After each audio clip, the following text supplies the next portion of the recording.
샬롬. 네, 오늘 두 번째 시간인데요. 지난 시간에는 예루살렘의 멸망에 관해서 좀 살펴봤습니다. 오늘도 마찬가지로 마태복음 24장을 보겠는데요. 자, 한번 일단 읽어보겠습니다. 마태복음 24장 1절에서 3절을 한번 읽어보겠습니다. 예수께서 성전에서 나와서 가실 때에 제자들이 성전 건물들을 가리켜 보이려고 나아오니 대답하여 가라사대 너희가 이 모든 것을 보지 못하느냐? 내가 진실로 너희에게 이르노니 돌 하나도 돌 위에 남지 않고 다 무너뜨리우리라. 예수께서 감람산 위에 앉으셨을 때에 제자들이 종용이 와서 가로되 우리에게 이르소서 어느 때에 이런 일이 있겠사오며 또 주의 임하심과 세상 끝에는 무슨 징조가 있사오리이까. 예수님과 제자들의 대화인데요. 자, 제자들이 몇 개의 질문을 했습니까? 몇 개? 두 개입니다. 자, 하나는 뭐예요? 첫 번째. 어느 때에 이런 일. 이런 일은 뭐죠? 앞에 나오잖아요. 돌 하나도 돌 위에 남지 않고 다 무너뜨리려는 일. 이 일이 어느 때에 있겠습니까? 하는 것과 그 다음 두 번째는요. 주의 임하심과 세상 끝에는 무슨 징조가 있사오리까? 자, 첫 번째 질문은 그래도 이해가 가요. 왜? 이런 일이 있는다 그랬는데 그럼 그거 언제 있습니까? 근데 두 번째 질문은 왜 하게 됐을까요? 주의 임하심과 세상 끝에는 무슨 징조가 있사오리까? 이 질문은 왜 했을까요? 사실 이 마태복음 24장은 마태복음의 후반부입니다. 예수님과 제자들 사이에 예루살렘의 멸망에 관해서 이야기가 있었겠죠. 그리고 그것은 무엇과 연관되어 있었느냐면 예수님의 재림과도 관련이 있었습니다. 네. 자, 그래서 두 가지 질문을 했어요. 언제 예루살렘이 멸망하겠습니까? 그 다음에 예수님의 재림 또는 세상 끝에는 무슨 징조가 있겠습니까? 네. 자, 그런데 이 상황을 좀 우리가 자세히 알기 위해서 시대의 소망을 좀 읽어보겠습니다. 시대의 소망. 627페이지. 지난 시간에 읽었는데요. 제가 읽어보겠습니다. 그리스도께서는 많은 백성들이 듣는 가운데서 말씀하셨었다. 그러나 그분이 홀로 감람산에 계실 때에 베드로와 요한과 야고보와 안드레가 예수님께 나왔다. 그들은 우리에게 이르소서 어느 때에 이런 일이 있겠사오며 또 주의 임하심과 세상 끝에는 무슨 징조가 있사오리까 하고 물었다. 예수께서는 예루살렘의 멸망과 당신의 재림의 큰 날을 따로 분리하여 제자들에게 대답하지 않으셨다. 그분은 이 두 사건을 섞어서 말씀하셨다. 섞었다는 말은 뭡니까? 유사한 성질이라는 거예요. 예루살렘의 멸망이나 당신의 재림의 큰 날이나 유사하다는 거예요. 그래서 예루살렘의 멸망은 이렇고 그 다음에 뭡니까? 예수님의 재림은 이렇고 하면은 두 번 설명이 되니까 한 번에 예루살렘 멸망과 그 다음에는요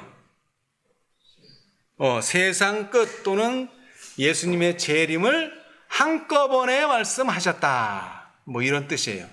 근데 우리는 여기서 이해해야 될 게 예루살렘의 멸망은 이미 이루어진 과거의 역사입니다. 그렇죠? 우리가 이 과거의 역사를 이해한다면 예수님의 재림을 이해하는 데도 도움이 된다는 거죠. 자, 그 다음을 읽어보면은요. 만일 예수께서 당신께서 보신 대로 장래에 일어날 사건들을 제자들에게 공개하셨다면 그들은 그 광경을 견딜 수 없었을 것이다.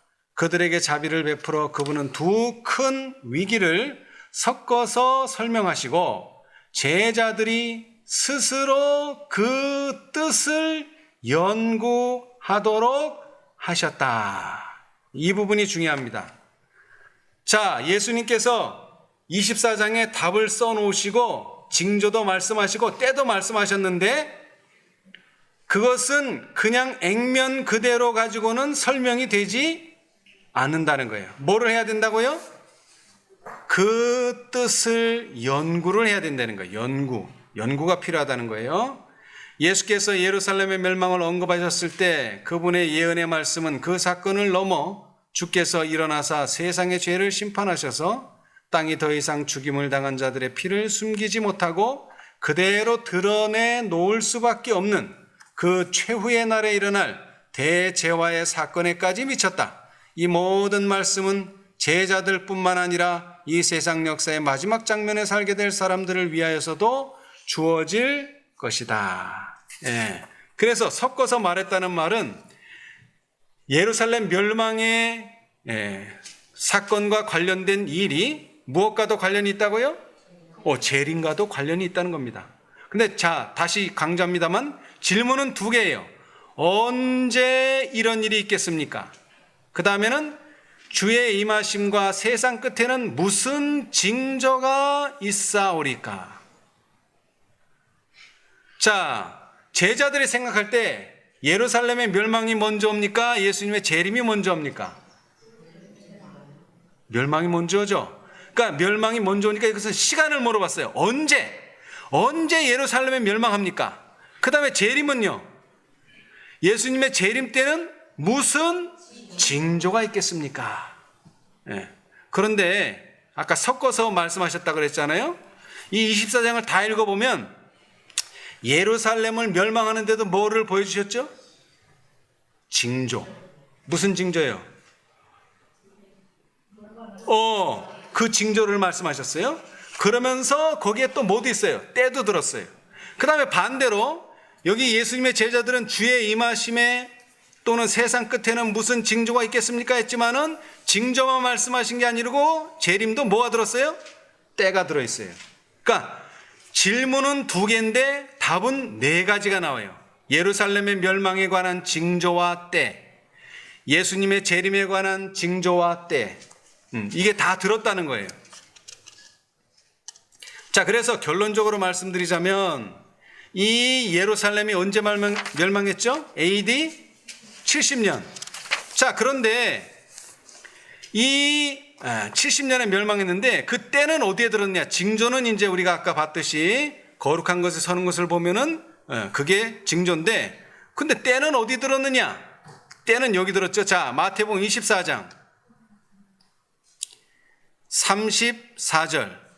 내가 진실로 너희에게 말하노니 이 세대가 지나기 전에 이 일이 다 어떻게 된다고요? 이루리라. 그러니까는 뭐가 지나기 전에? 세대. 그러니까 이 세대가 얼마까지 가는지만 계산이 나온다면 예루살렘이 언제 멸망할지도 어느 정도 가늠할 수가 있어요. 근데 이것은 정확하다는 거예요? 정확하지 않다는 거예요? 가까이, 인자가 가까이 곧 문 앞에 이른 줄을 알아요. 딱 떨어지는 게 아니에요. 이것은 딱 떨어지게 계산할 수도 없고, 그러나 분명히 이 세대가 지나기 전에 일은 다 이루어진다. 거기에 대한 보증이 또 뭐예요? 35절. 천지는 없어지겠으나 내 말은 없어지지 아니하리라. 그랬는데 이 세대의 시간을 구하는데, 그러니까 성경을 읽어보면은요, 40이라는 것이 상당히 많이 나와요. 오늘 요나의 표적에 대해서도 했죠. 요나가 니느웨 성에 얘기할 때 얼마가 지나면 40일이 지나면 니느웨가 무너지리라. 그러니까 40일 동안 뭐예요? 회개하면은 이 날이 늦춰질 수 있지만 40일 안에 회개하지 않으면 40일 지나면 곧 멸망합니다. 이런 일이 누구한테도 있었어요. 출애굽 운동에 이스라엘 백성들에게도 있었죠. 40일간 정탐을 했는데 어떻게 됐어요? 믿음을 행사하지 못했기 때문에 그 40일만큼 40년을 계산해서 뭐 하도록? 네, 광야에서 돌고 그 세대가 다 죽을 때까지 걸린 시간이 40년이에요. 근데 재미있는 것은요, 이 40년이 일일이 1년이 되는 그 법칙인데 이것이 윌리엄 밀러가 예언상 계산을 하는데 항상 기초가 됐던 성경절이죠. 민수기 14장 34절. 그리고 또 하나의 성경절이 있죠. 에스겔 4장 6절. 자, 우리 에스겔 4장 6절을 읽어보겠습니다. 에스겔 4장 6절. 에스겔 4장 6절. 거기도 하루가 1년. 이것은 예언에 적용되는 겁니다. 아무 때나 뭐 1년 되는 거 아니고요. 그 수가 차거든 너는 우편으로 누워 유다 족속의 죄악을 담당하라. 내가 네게 40일로 정하였나니 1일이 1년이니라. 예, 거기도 뭐라 그랬어요? 1일이 1년이다. 근데 요 에스겔 4장을 보면은요. 자, 여기서 40일과 아까 민수기의 40일은 같지만 내용은 틀려요. 그렇죠? 예, 그런데 에스겔 4장에 나오는 요 내용을 보면 왜 40일이에요? 유다 족속의 죄가. 그런데 이때 당시에 이스라엘은 몇 개의 나라로 분리됐어요? 2개의 나라. 그래서 남방 유다와 북방 이스라엘. 그런데 지금 이 40일은 누구한테 정해진 거예요? 유다 족속. 그런데 앞에 읽어보니까 5절 읽어보세요. 내가 그들의 범죄한 횟수대로 네게 날수를 정하였나니 곧 390일이니라. 너는 이렇게 이스라엘 족속의 죄악을 담당하고. 이번에는 누구의 죄? 북방 이스라엘 족속의 죄. 그런데 여기는 유다는 40일인데 이스라엘은요? 390일이에요. 여러분 390 성경에서 볼 수 있나요? 잘? 저도 이거 잘 못 봤어요. 그런데 재미있는 것은 390에다가 40을 더하면 어떻게 되죠? 430. 재미있는 숫자가 나오네요. 얼마? 430. 요 430은 또 뭐하고 관련돼 있죠? 출애굽하고 관련돼 있어요. 자, 출애굽기 12장. 근데 재미있는 것은 이 출애굽기가 40장으로 구성되어 있어요. 네, 성경 66권 중에 40장으로 끝나는 건 출애굽기밖에 없어요. 자, 출애굽기 12장 40절 41절. 이스라엘 자손이 애굽에 거주한 지 430년이라. 430년이 마치는 그날에 여호와의 군대가 다 애굽 땅에서 나왔습니다. 예, 뭐라고요? 430년 어디에 거한지? 애굽에 거한지 얼마 만에? 430년 만에 정확히 그날에 뭐 할 것이다? 나올 것이다. 애굽에서 나올 것이다. 예. 그런데 그 430이 어떻게 나왔다고요? 390에다가 더하기 40. 예.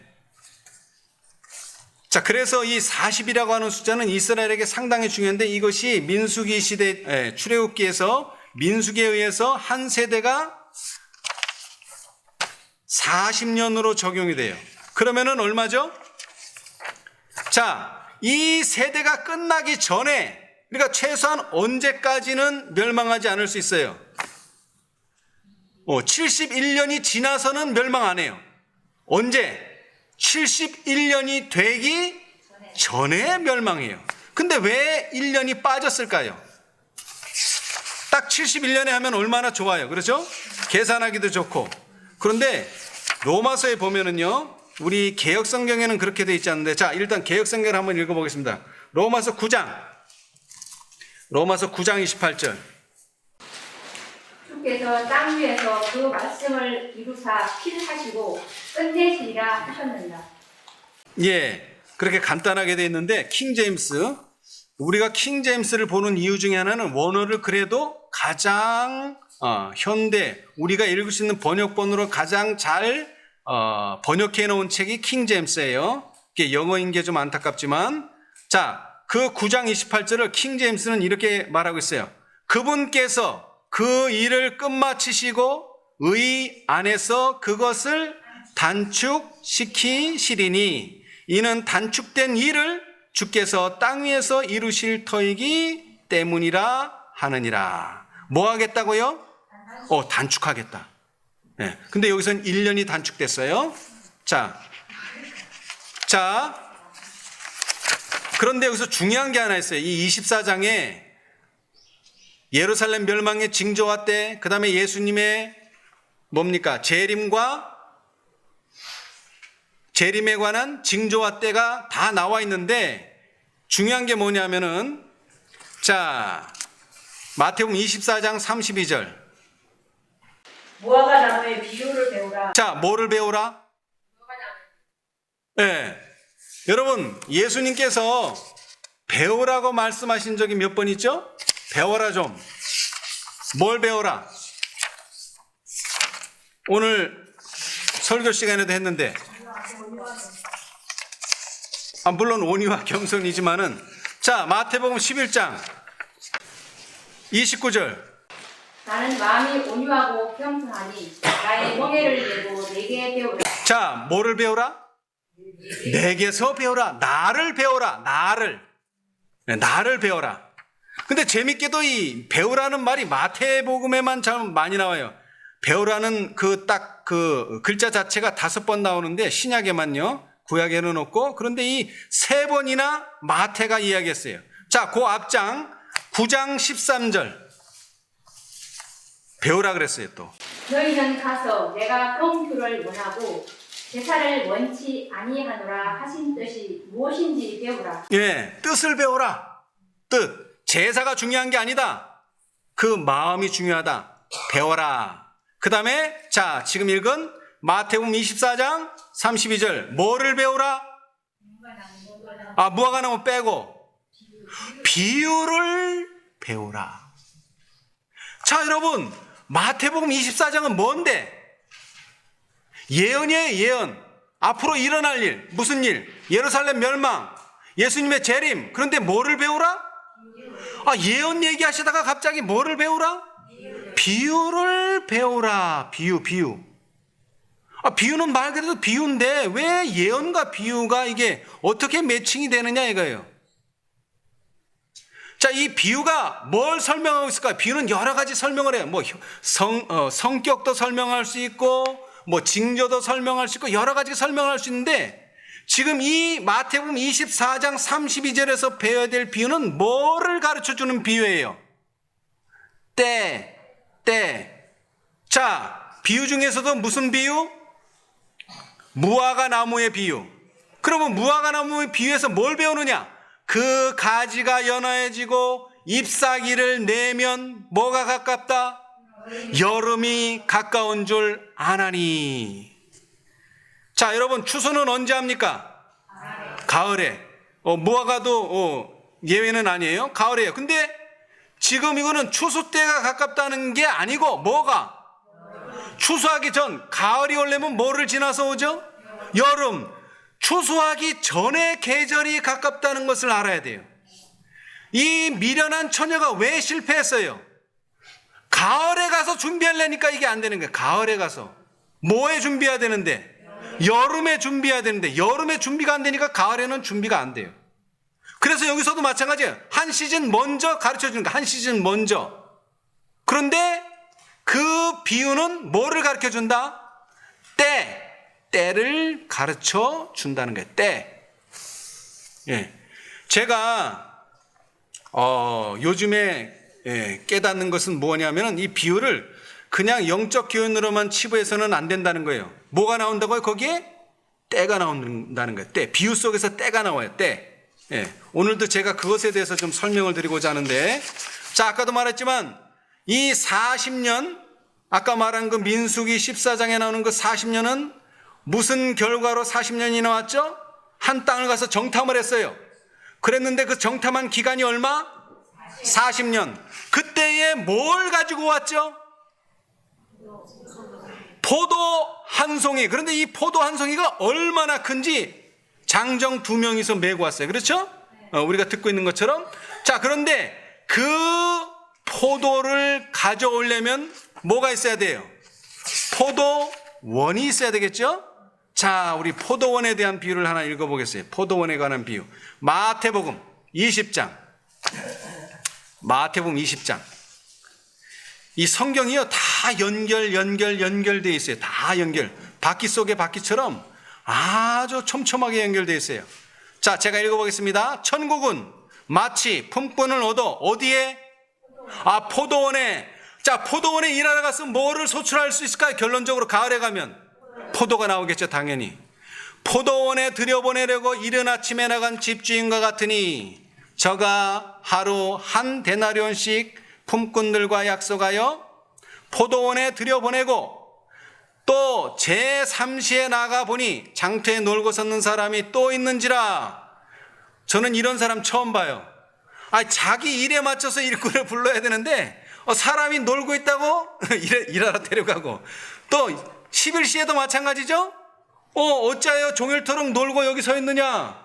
여러분, 고용주가 고용할 때 너 노는 거 보기 싫으니까 너 좀 일해라, 그런 고용주 있어요? 그 이상한 고용주죠. 그거는 자기 일에 필요하면은 품꾼을 써야 되는데 이건 그게 아니에요.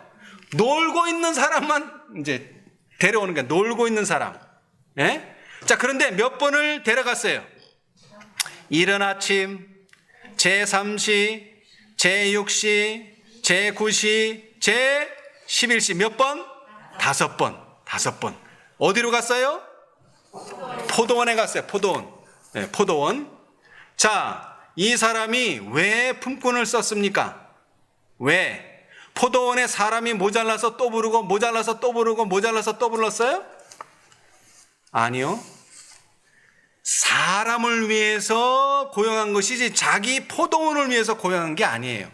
그렇죠? 네, 왜냐하면 놀고 있으니까. 이유가 놀고 있느냐? 왜 놀고 있느냐? 그래서 데려갔어요. 그래서 예수님의 비유 가운데, 또한 비유 가운데 보면은 이런 비유가 있어요. 너희 중에 누가 망대를 세우고자 할진대 자기의 가진 것이 준공하기까지에 족할는지 먼저 앉아 그 비용을 예산하지 아니하겠느냐. 여러분, 집을 짓는다고 칩시다. 망대를 지어요. 그런데 지금 100원이 필요하다. 근데 90원 가지고 일을 시작할 수 있어요, 없어요? 없죠. 시작하면 어떻게 돼요?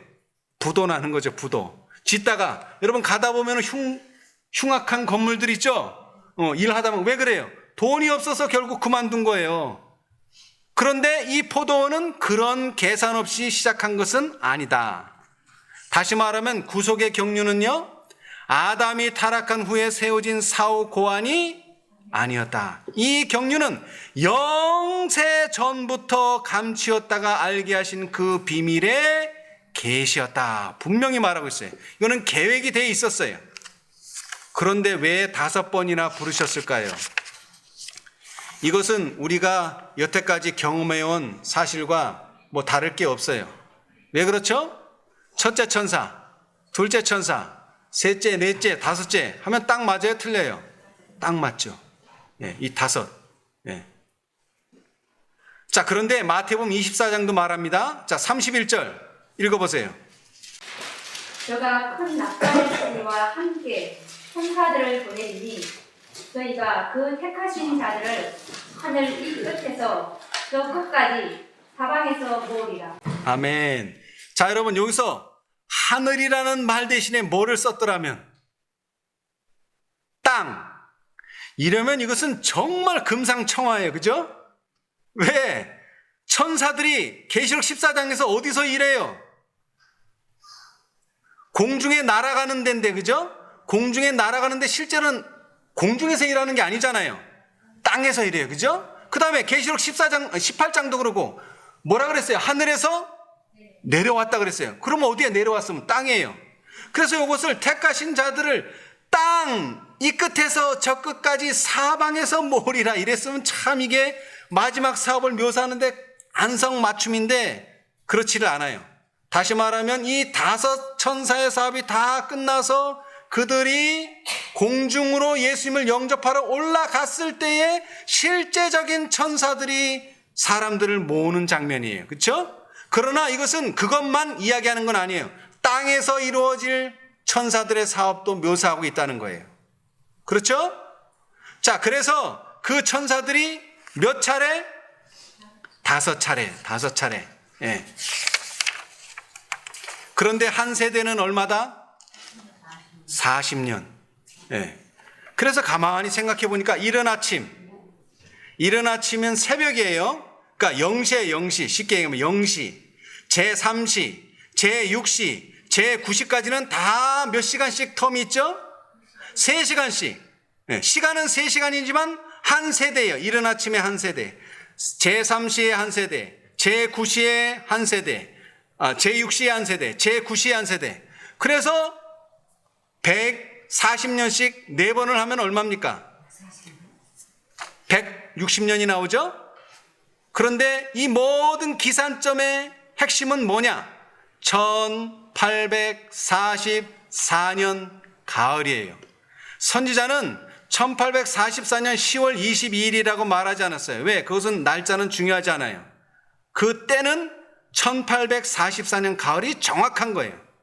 10월 22일은 정확한 날은 아니기 때문에 그래요. 제가 말씀드렸지만 오늘날은 이 컴퓨터가 발전해가지고 1844년에 유대력으로 욤기프 대속절이 언젠지 계산해서 나와요. 여러분 인터넷에 보면 나올 거예요. 9월 23일인가 그래요. 1844년. 그러니까 한 달 정도 차이가 나요. 그런데 중요하지 않아요. 왜? 1844년 가을이에요. 9월도 가을이고 10월도 가을이에요. 그래서 선지자는 이렇게 말씀하셨어요. 각시대 대전투 457페이지. 첫째 천사의 기별을 전하면서 심판에 대한 분명한 시기를 전파하는 것은 하나님께서 명령하신 것이었다. 하나님께서 뭐 하셨다고요? 명령하신 것이었다. 근데 사실은 하나님께서 명령하셨지만 사실은 이것은 윌리엄 밀러가 발견한 겁니다. 성령을 통해서, 예언 연구를 통해서. 이 첫째 천사의 기별의 근거가 되는 예언적 기간의 계산, 곧 1844년 가을에 2300주야가 마친다는 사실은 어떻다고요? 아무 의심 없이 입증된다. 이것은 누구도 부인할 수 없는 확실한 사실입니다. 언제? 1844년 가을. 모든 계산은 이 확실한 토대 위에서 계산이 돼야 돼요. 그래서 1844년 가을부터 160년을 더하면 얼마가 나오죠? 160. 2004년이 나옵니다. 2004년. 예. 자, 2004년에다가요. 그런데 이 다섯 번째 마지막 품꾼은 다 3시간 텀으로 부르다가 갑자기 몇 시간? 2시간 만에 불렀어요. 왜냐하면은 3시간 만에 부르면은 그때는 일 끝나는 시간이에요. 일 끝나는 시간. 일할 수 없어요. 그래서 2시간 전에 불렀어요. 2시간 전에. 다른 것들은 다 3시간이에요. 자, 한 세대가 몇 시간에 해당한다고 비유적으로? 3시간. 제3시, 제6시, 제9시. 그렇죠? 그래서 이 3시간에 대한 시간은 40년이에요. 그러면 2시간은 몇 년일까요? 계산하면 나와요. 40년에 3분의 2. 그런데 안타깝게도 이게 딱 떨어져야지 아주 깔끔한데 이게 떨어지질 않아요. 왜냐하면 3이라는 숫자가 원래 그래요. 이 3이라고 하는 숫자는 홀수지만 뭔가를 나누면 계속 1.54 이렇게 끝나는 것도 아니에요. 계속 무한 소수라 그래요. 무한하게 나눠지지 않으면서 끝까지 가요. 그래서 40년의 3분의 1은 13.3333333333 계속 나가요. 그래서 그냥 13.3이라고 치고 대략 그러면은 2배를 하면 얼마죠? 26.6이 나와요. 그런데 연도를 계산하는 거니까 우리는 26을 지났으니까 몇 년? 27이에요. 그러면은 4세대가 오는데 160년 2004년까지 왔어요. 2004년에다가 27을 더하면 얼마예요? 4 더하기 27. 31이 나와요. 31. 예. 저는 이게 어떻게 하다 보니까 나온 건데, 예. 자, 중요한 건 30일이 맞았다는 게 중요한 게 아니라 이 40년을 주기로 한번 가만히 생각을 해봤어요. 40년을 주기로. 1844년에 사실은 44년부터 첫째 천사가 활동한 게 아니라 첫째 천사는 1830년대부터 활동했어요. 그래서 44년 여름부터 둘째 천사가 되고 44년 10월 22일부터는 셋째 천사가 사실은 활동했어요.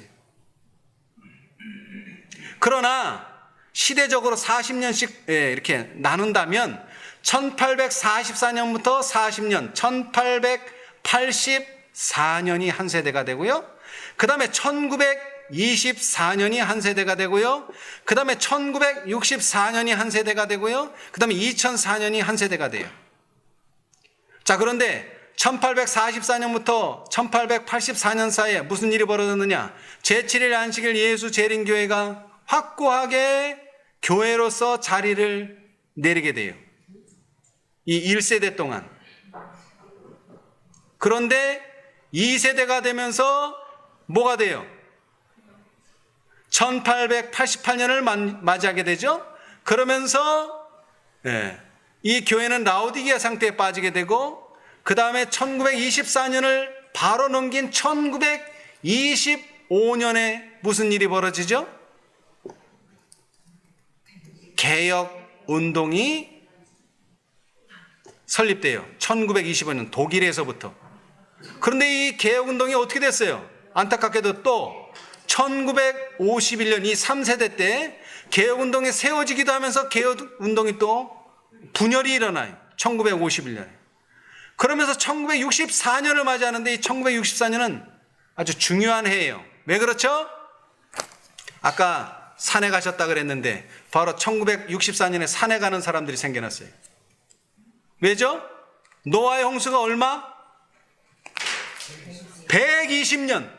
1844년부터 120을 더하면 얼마예요? 1964가 나오는 거예요. 그래서 그때 예수님은 오실 것이다 그래가지고 입산을 하는 거예요, 이제 사람들이. 근데 와요, 안 와요, 예수님이? 안 오세요. 그러니까 또 생각하니까, 방주에 들어갔는데 7일 동안 비가 안 왔다. 그래서 또 7을 더하네요? 그럼 얼마예요, 또? 1971년.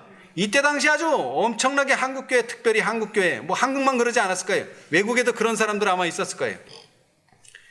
예수님 오신다. 근데 오셨어요? 안 오셨어요? 안 오셨어요. 자, 이제 2004년이 됐어요. 그리고 1999년에는 또 무슨 일이 있었죠? Y2K. 아주 대단했어요. 그때도 예수님이 오신다. 곧 오신다. 근데 또 안 오셔요. 그리고 1999년은 아주 우리나라에 특별히 획기적인 일이 벌어졌는데 뭡니까? 다미성교회가 나타났어요. 다미성교회. 1999년 10월 28일 날 예수님이 오신다. 다가오는 미래를 위한 성교회, 다미성교회. 그래서 아주 엄청나게 이 한국에서 재림에 대해서 아주 이슈가 되셨어요. 그런데 예수님은 오시지 않았어요. 그리고 2004년이 되면서 이제 그때서부터 마지막 세대가 이제 시작이 됩니다.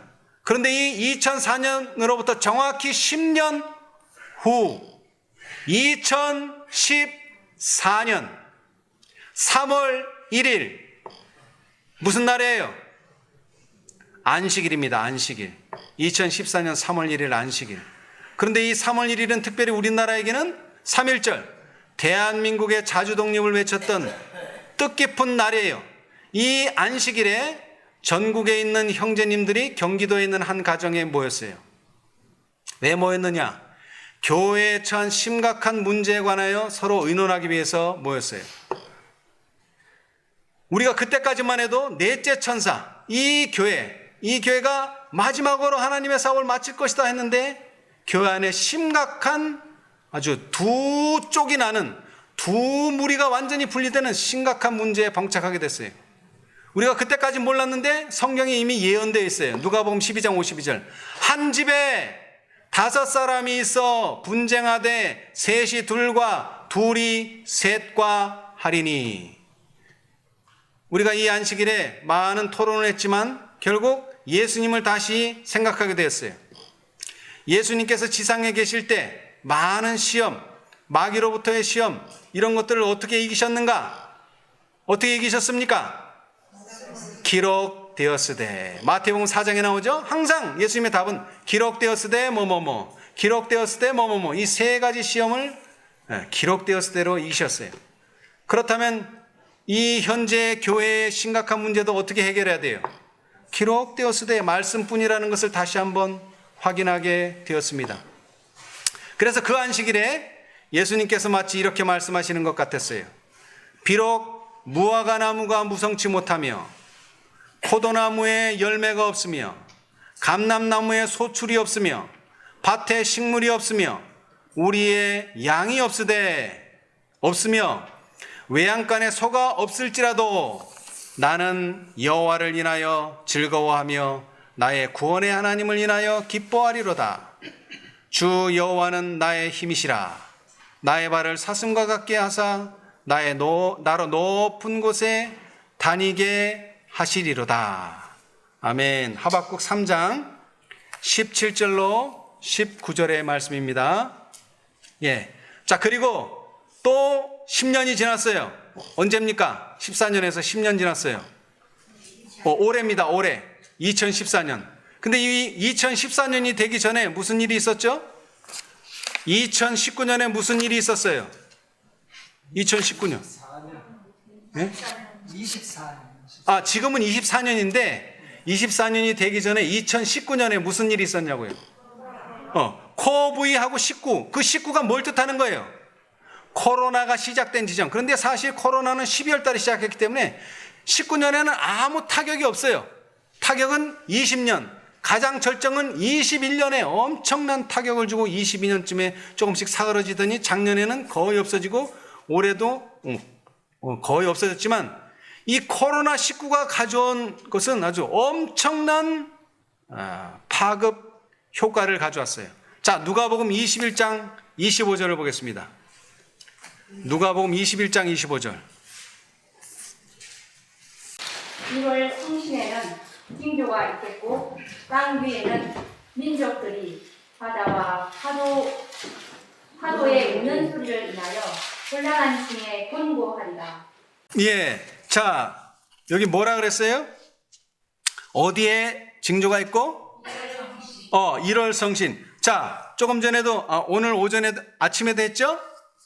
계기 일시 또는 계기 월식이 다 뭐예요 이게?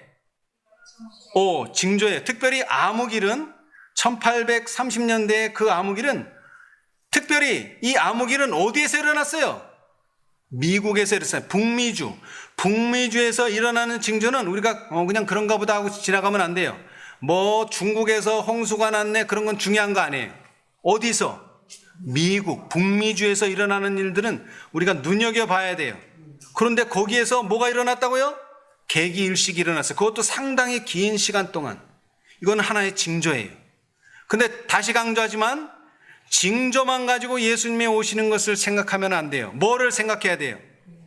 때를 생각해야 돼요. 항상 때. 그런데 2019년에 뭐가 일어났어요?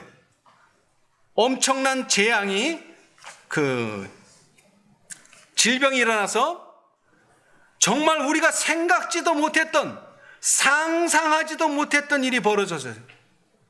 뭐 우리는 다른 거는 신경 안 써요. 뭐 아프다 뭐 그런 게 아니라 예배를 드릴 수 없는 상황이 온 거예요. 예배를 드릴 수 없다는 거. 이거는 그런가 보다가 아니죠. 근데 그게 언제 일어났다고요? 2004년 이후에 일어났다는 거예요. 이게 더 중요해요. 코로나가 2003년에는 안 일어날까요? 일어날 수도 있죠. 특별히 1920 몇 년도인가요? 1차 대전이 끝나고 2차 대전쯤인가요? 그때 유럽에서 패스트가 돌아서 엄청난 문제가 됐었어요. 사람이 엄청나게 죽었어요. 그런데 세상 사람들은 그거 기억 못해요. 그런데 오늘날 2019년에 시작해서 특별히 2020년부터 2022년까지 있었던 코로나는 전 세계에 영향을 끼쳤고요. 특별히 신앙, 종교 생활에 엄청난 영향력을 행사했어요. 많은 사람들이 일요일 협령을 기다리고 있는데 일요일 협령이 별거 아니에요. 상황이 똑같아요. 지금 이 상황과. 그런데 뭐예요 이거는? 일요일 협령은 법으로 제정했을 뿐이고 이것은 질병 때문에 그런 사태가 온 거예요. 예배 드릴 수 없는 사태가. 그런데 일요일 협령은요, 법으로 예배 드릴 수 없도록 만드는 이유는 뭐 여러 가지가 있겠지만, 예. 그런 일이 언제 벌어졌다고요? 이 마지막 시대 때에. 예수님이 오실 때가 어떻다고요? 정말로 가깝다는 것입니다. 정말로. 왜?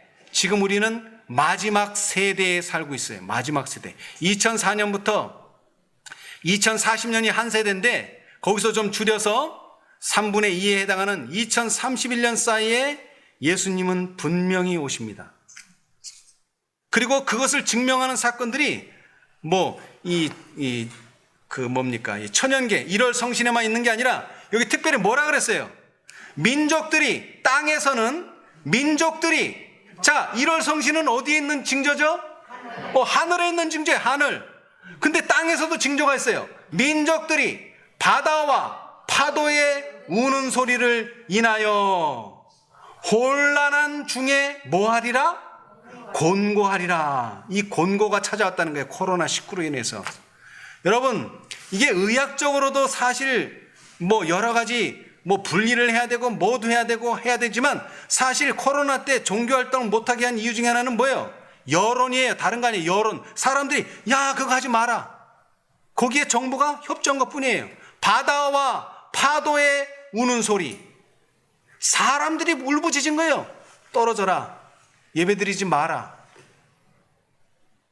그런데 그런 일이 실제로 벌어졌어요. 곤고하게 되는 날이 왔다는 거예요. 그렇죠? 예, 여러분 이 세상이 얼마나 더 계속될 거라고 생각하십니까? 절대로 계속되지 않습니다. 그리고 또 하나 우리가 주의해야 될 게요. 요즘 인터넷에서요. 요즘도 또 그 재림에 대해서 떠드는 사람이 많아요. 몇 년에 온다, 몇 년, 몇 월, 며칠에 온다 이렇게 하는 사람들이 있었어요. 그래서 어떤 사람이 재림교회 신자들 보고 뭐라 그러는 줄 아세요? 너희도 그 시한부 종말론의 후예들이다. 왜? 윌리엄 밀러가 뭐를 정했어요? 1844년 10월 22일에 예수님이 오신다. 정했기 때문에 너희들도 시한부 종말론의 후예들이다. 맞습니까? 틀립니까? 맞아요. 근데 어떤 사람들은 부인하는 사람들이 있더라고요. 윌리엄 밀러는 재림교인이 아니다. 여러분, 자, 제가 한번 읽어드릴게요. 그걸 부인하는 사람들은 예수님 만날 수 없습니다. 미안하지만. 자, 잘 들으세요. 이거는 대쟁투 458페이지에 있는 내용입니다. 1844년에 운동에 일치 합력하여 활동했던 사람들이, 이거 누구 얘기하는 거예요 지금? 윌리엄 밀러와 그의 동역자들, 물론 화이트부인도 있습니다만은 윌리엄 밀러와 그의 동역자들이 셋째 천사의 기별을 받아들이고 성령의 능력으로 그 기별을 전파하였을 것 같으면 하나님께서는 그들의 노력을 통하여 크게 역사하셨을 것이다. 빛이 흘러나와서 온 세계를 환하게 비췄을 것이다. 그렇게 되었더라면 벌써 여러 해 전에 지상 거민들에게 대한 경고는 끝나고 마지막 사업은 완성되고 그리스도께서는 당신의 백성을 구하시러 이 세상에 오셨을 것이다. 여러분, 윌리엄 밀러를 부인하는데 어떻게 예수님을 만나요? 그러니까 그런 소리를 듣는 거예요. 셋째 천사의 기별은 경험했으나 뭐를 경험하지 못한? 첫째와 둘째 천사의 기별을 경험하지 못한 사람들이 많다. 여러분, 첫째와 둘째가 주장한 게 뭐예요? 1844년 10월 22일에 예수님이 오신다. 여러분, 그 날짜가 잘못된 게 아니에요. 뭐가 잘못됐어요? 사건이 잘못됐어요. 1844년 가을은 그 누구도 부인할 수 없는 정확한 날짜입니다. 이 날짜 위에 모든 것이 다 예언되고 모든 것이 다 계산될 수가 있어요. 이 날을 부인하면 우리는 예수님 오시는 날을 알 수가 없어요. 미안하지만. 제가 이 5 일꾼들을 말하는 것도 이 기초가 뭐예요? 1844년 가을부터 계산하니까 이렇게 되는 거예요. 이 계산이 없으면 우리는 그 어떤 계산도 해낼 수 없어요. 근데 윌리엄 밀러가 찾아낸 게 뭐라고요? 어떤 시점, 자, 노아의 홍수가 120년인데 언제부터 언제까지 120년이에요? 성경에 기록되어 있지 않아요. 근데 뭐는 정확해요? 120년, 430년. 이 기간은 정확해요. 네, 언제 시작해서 언제 끝나는지는 이건 고고학적으로 이해를 해야 되고 하는데 이 성경에서는요, 정확한 때를 말해주는 게 몇 가지가 있어요. 첫째, 그리스도의 강림. 시대소망 233페이지에 나오는 내용이에요. 그리스도의 강림. 그 다음에 성령의 기름 부음을 받으신 것. 그 다음에 그의 죽음. 그 다음에 이방에 대한 복음의 전파. 이게 다 어디 안에 들었죠? 2300주야. 2300주에 나와 있는 이 모든 날짜는 정확한 거예요. 이것을 부인하는 사람은 절대로 재림을 만날 수 없어요. 근데 그 끝이 뭐예요? 1844년 가을. 우리의 사업은 거기서부터 시작합니다. 거기서부터 얼마를 지나서요? 227년이니까 187년 안에 예수님께서 오셔야 한다는 것입니다. 그리고 그 시간을 넘어갈 수는 없다는 것이에요.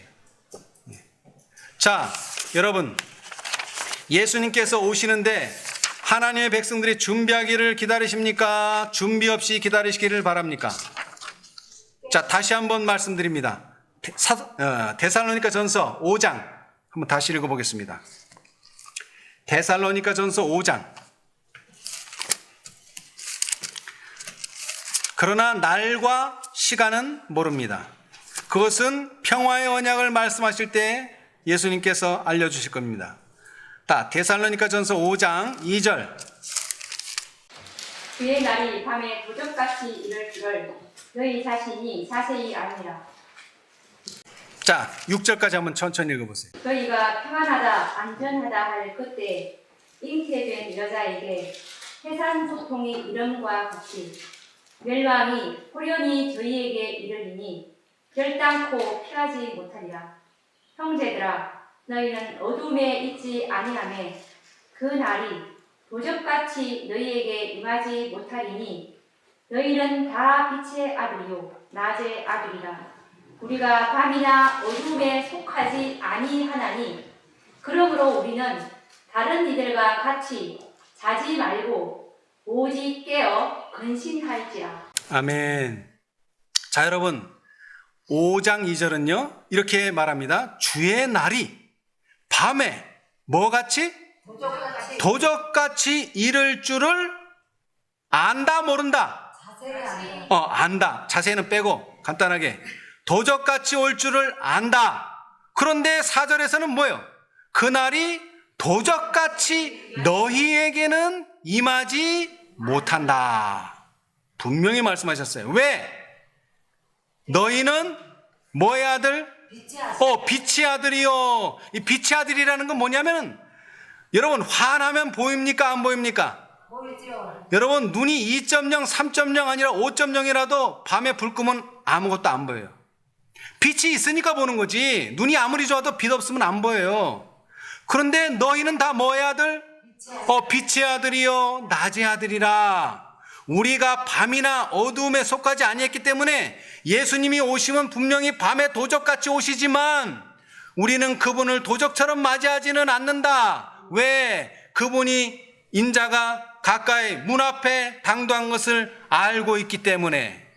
그러므로 우리는 다른 이와 같이 자지 말고 오직 깨어 근신할지라. 아멘. 오늘 우리가 이 시대의 파수꾼으로서 예수님이 언제쯤 오실런지, 곧 오실런지, 언제 오실런지 알고 그분의 오심을 위해서 준비하는 여러분과 제가 되기를 간절히 바라면서 말씀 마치겠습니다. 감사합니다.